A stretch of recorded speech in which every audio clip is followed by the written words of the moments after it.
everyone! Welcome back to my channel. If you're new here, I talk about finance, productivity, and travel. So, don't forget to like and subscribe. Today, on this video, ipapakita ko kung paano mag-convert ng cryptos to fiat or your cryptocurrencies to traditional money.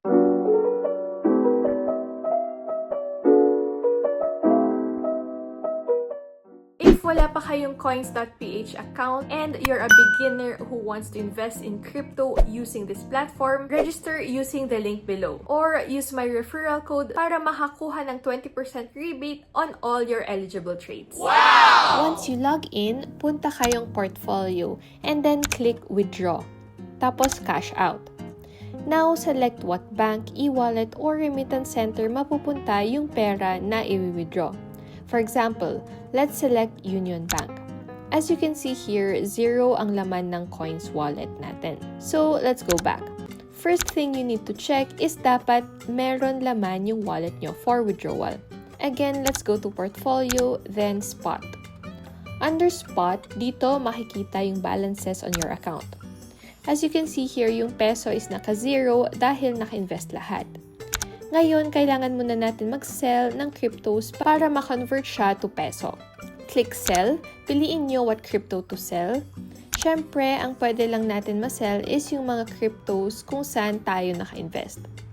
Let's pick Bitcoin, then input the amount you'd like to sell.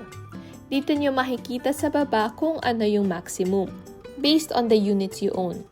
So, you can either input the amount in Bitcoin or peso. Mag-auto-convert naman yung values nila. On my case, para mas madali and magpa-partial sell lang naman ako, in peso ko ilalagay yung amount.